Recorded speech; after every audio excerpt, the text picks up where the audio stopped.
The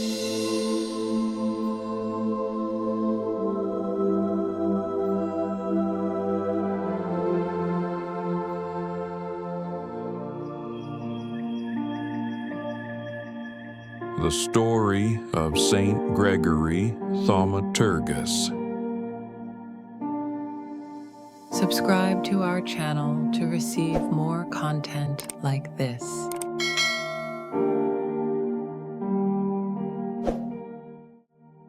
Gregory Thaumaturgus, whose name means Gregory the Wonderworker, was born around the year 213 in the region of Pontus, in what is now northern Turkey. He grew up in a wealthy pagan family and was raised with every advantage that money could offer: fine education, comfort, and opportunity. As a young man, Gregory was intelligent and ambitious. His heart was set on becoming a lawyer, not a preacher or a saint. In his mind, religion was just another superstition of the simple folk. But God had plans that would soon turn his world upside down. When Gregory was still a young man, tragedy struck. His father died suddenly, leaving him and his brother in the care of their devoted mother.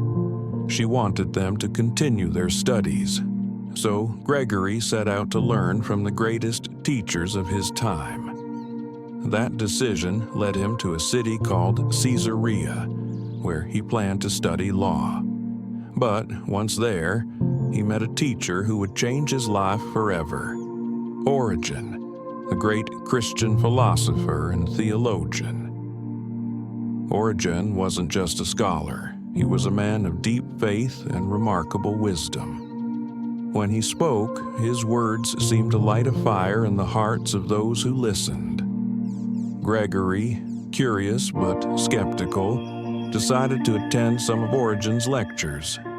At first, he listened only out of politeness, but soon he found himself drawn to the beauty of what Origen taught, the idea that truth and love could only be fully found in God.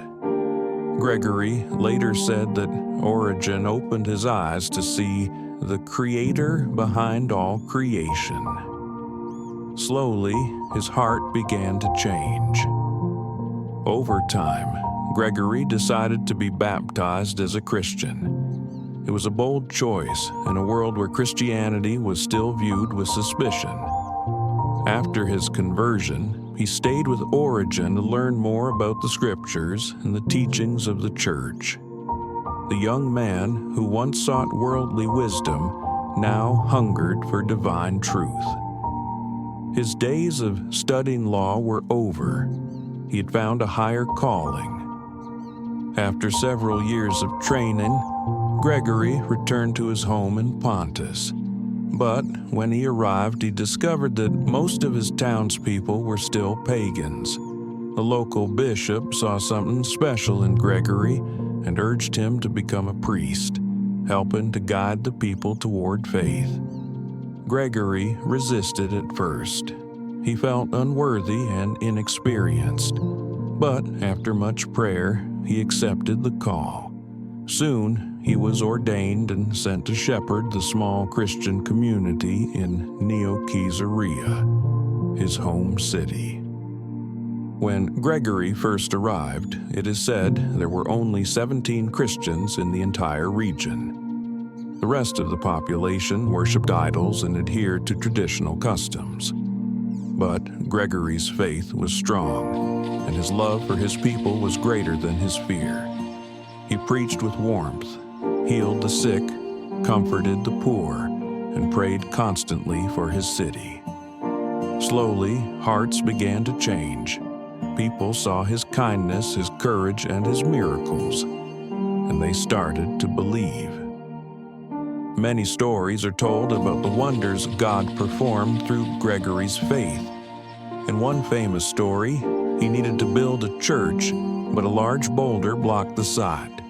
With prayer and trust in God, Gregory commanded the rock to move. And it did. In another, a river threatened to flood a village.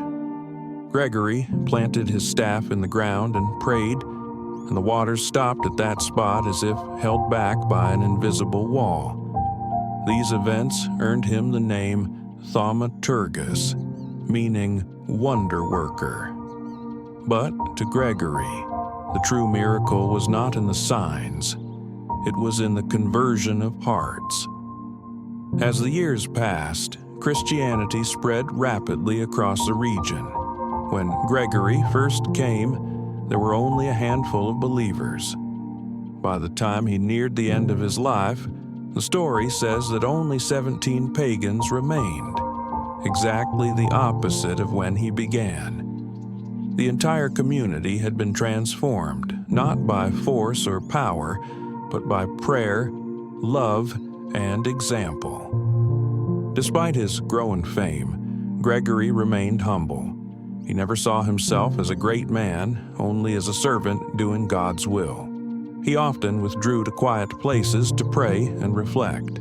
He cared for the sick, encouraged the poor, and guided his people through times of persecution. He taught that faith is not just belief in miracles, but trust in God's goodness even when miracles don't come. Near the end of his life, Gregory became ill. His body grew weak, but his spirit remained strong. Surrounded by his fellow Christians, he gave them one last message. Keep the faith that was given to you. Let nothing separate you from the love of Christ. Then, with peace in his heart, he passed away around the year 270. The people mourned him deeply. To them, Gregory wasn't just a wonder worker. He was a father, a teacher, and a friend. His memory lived on in the faith he had kindled, a faith that would survive for generations. The story of St. Gregory Thaumaturgus teaches that true greatness isn't found in power or fame, but in faith and perseverance. He began as a scholar, seeking wisdom for himself, but he ended as a shepherd giving wisdom to others. His life reminds us that God can take an ordinary person and do extraordinary things through them if they're willing to listen, to trust, and to love. Even centuries later, Gregory's legacy still speaks. He showed that miracles aren't just about moving mountains or stopping floods. They're about changing hearts, healing divisions, and bringing people closer to God. And like Gregory, each of us is called to be a light in our own time, working quiet wonders through kindness, courage, and faith.